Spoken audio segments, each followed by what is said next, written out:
Let's talk about how social media can make you a bad artist while you watch me paint. What if the reason you stopped creating is because you're too busy consuming all the time? I'm talking about this habit of compulsively scrolling through short form content. Wake up, scroll, lunch break, scroll, waiting for the bus, scroll, winding down for the night, scroll. It's always one more video that eats up all of our free time. And you know what? It's intentional. Social media platforms know what content you like and gives you more of that so you'll stay on the app more. One study even shows that these personalized content fires up the area of your brain connected to addiction. But what does that have to do with our ability to create? You might argue that the fast information that we have access to serves as inspiration, and you are correct. Mindful social media use can help generate ideas and promote creativity. At the same time, it's a breeding ground for insecurity. I'm sure most creative people out there can relate when I talk about how looking at a very talented 16-year-old makes me feel like a failure. Oftentimes, it ends up discouraging me because if I'm not half as good as this kid at 23, when will I ever be good enough? To add to that, short form content negatively affects perspective memory performance. What on earth is perspective memory? In baby words, it's your ability to plan and follow through. Ever thought to yourself, wow, this photo is so cool, I want to recreate this later. But you end up never recreating it because you simply forgot? That may be perspective memory impairment, and it's essential to the creative process because you might get inspired by something you saw on social media, but you never really end up creating anything because it's so quickly lost in the sea of content that keeps your eyes locked to the screen and your brain searching for another dopamine hit. I'm gonna insert a personal experience here. I was supposed to make an entirely different video this week. I've actually planned what I wanted to do, but every time I would get some free time, I'd spend it scrolling through social media. The original idea for this week's video is actually pretty daunting, and I think my brain recognizes that this is challenging and it's gonna be uncomfortable. Instead of facing that discomfort, I turn to short form content to flood myself with dopamine. Days pass and suddenly I have no time to execute my original idea. It seemed to just slip away like that. Now I have to admit that I can't fully blame social media for my own lack of accountability. But I'm here to reflect and maybe also give you some insight on why you may also frequently experience creative blocks. Awareness is the first step to solving anything. And I think it's time for us to be aware that doom scrolling might actually be holding us back from creating anything meaningful. It's important that we train our brains to get pleasure from mindful creation rather than mindless consumption.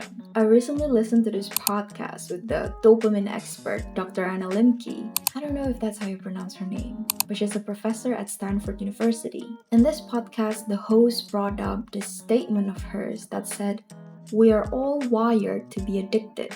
Well, she clarified that we are actually wired for survival in a world of scarcity. But as we now live in a world of abundance, it messes with our reward system. Now, what does that mean? Imagine for a second that you're a caveman. You woke up starving, so you went hunting. And then you prepare your food. Now you're enjoying your meal. And you feel amazing. Much of survival relies on this pain and pleasure system. Hunger creates pain and it's prolonged by having to work for your meal. And then, from eating, you get pleasure to balance out that pain.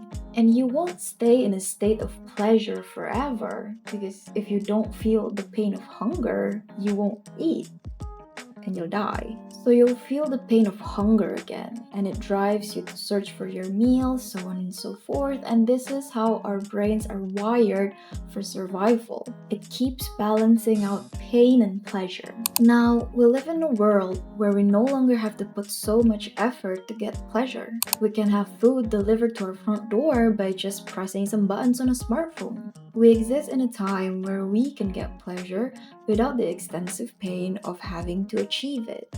And just as easily, we can overload ourselves with pleasure. And then that bridges the gap from compulsive consumption to addiction. When we consume and consume and consume, it floods our brain with pleasure. Now remember, the brain constantly wants to balance pleasure and pain. So it'll bring us down with the pain of craving more and more and more until we're stuck in an ever growing loop of having to search for a more potent form of pleasure. And then that becomes an addiction. How does this relate to creation and consumption in my situation? I'm pretty sure most of us already know that consumption is highly pleasurable. I used to actually see it as a little treat. Whenever I get free time, all I want to do is bed rot and doom scroll. And that's what I did this past couple of weeks instead of making the original video that I wanted to make. And how do I feel? Terrible. Every time I snap out of the doom scroll hypnosis, I feel bad about not following through with my plan. And then to distract myself from that pain, I doom scroll even more. Now I compare that to a few weeks back when I was actively creating something every day and not spending as much time scrolling on my phone. During those times, even though I had my low days and I did feel exhausted, I didn't feel nearly as terrible because every day I earned that small pleasure from doing the hard work of creating. And that felt much more sustainable than the pleasure that I get from simply consuming. I'm sure that consuming in and of itself is not a bad thing. The problem is that it's so easy to overdo it that it becomes a hindrance to creation. So I would say part of the solution would be knowing how to balance out consumption and creation. Because obviously, creation can also be done compulsively and become an addiction. But what do you think? I'll leave the painting like this for now. I'll be posting the finished result on Instagram if you're interested, so stay tuned for that.